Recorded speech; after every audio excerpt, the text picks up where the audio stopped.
Value zone hyper mart Nandamuri Balakrishna గారిచే November 28న నాచారంలో గొప్ప ప్రారంభం. పెళ్ళై ఏడాది అయ్యింది. వారి కాపురం సంతోషంగా సాగుతుంది. ఇక భార్య ఏమడిగినా భర్త కాదనగలడా?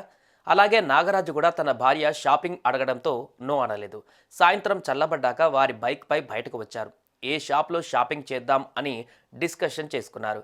ఇంతలోనే అనుకోని ప్రమాదం వారిని విడదీసింది. ఇప్పటి వరకు కబుర్లు చెప్పుకున్న వారిని విధి విడదీసింది. రోడ్డు ప్రమాదంలో భర్త కళ్ళెదుటే భార్య మృతి చెందింది.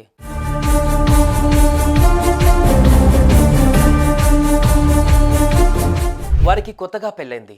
వారంలో కనీసం 2 సార్లు అయినా అలా బైక్ పై చక్కర్లు కొడుతూ షాపింగ్ చేస్తూ నచ్చింది తింటూ జాలీగా గడిపే సాదా సీదా దంపతుల వాళ్ళు. కానీ ఓ డ్రైవర్ నిర్లక్ష్యం వారిని విడదీసి ఒక నిండు ప్రాణం తీసింది.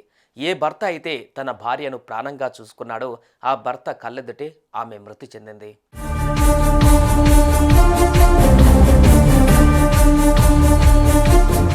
ఈ ఘటన హైదరాబాద్లో జరిగింది. జీడిమెట్లలోని రాజీవ్ గాంధీ నగర్ మోడీ ఎలిగెన్స్లో నివాసముంటున్న నాగరాజు, సిప్రా రాణి త్రిపాఠిలకు ఏడాది క్రితం వివాహమైంది. ఎవరి ఉద్యోగాలలో వారు బిజీగా ఉండడంతో అప్పుడప్పుడు మాత్రమే కలిసి బయటకు వెళ్ళేవారు. అలా భార్య సిప్రారాణి షాపింగ్కి వెళ్దామని భర్తను కోరింది. కాదనకుండా బైక్ పై ఇద్దరు బయలుదేరి వెళ్లారు.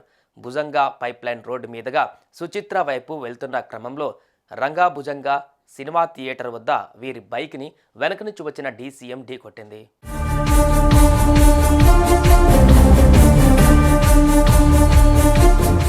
ఈ ఘటనలో నాగరాజు ఎడమ వైపునకు పడిపోగా అతడి భార్య సిప్రారాణి కుడివైపున కింద పడింది. ఇంతలోనే ఆమె తలపై నుంచి డీసీఎం వెనక టైర్ వెళ్లడంతో తీవ్రంగా గాయపడి ఆమె అక్కడికక్కడే మృతి చెందింది. ఎస్ఐ నాయుడు ఘటనా స్థలానికి చేరుకుని పంచనామా నిర్వహించారు.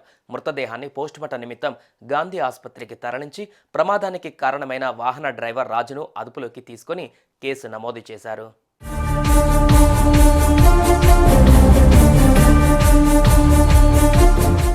విధి అంటే ఇదేనేమో. అప్పటి వరకు తనతోనే ఉండే కబుర్లు చెబుతున్న భార్య తన కళ్ళ ముందే చనిపోతే ఆ భర్త పరిస్థితి ఏంటి?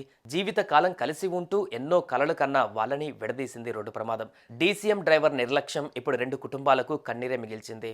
సుమన్ టీవీలో మీ పర్సనల్ అండ్ బిజినెస్ ప్రమోషన్స్ కోసం కింది నెంబర్కి కాంటాక్ట్ చేయండి.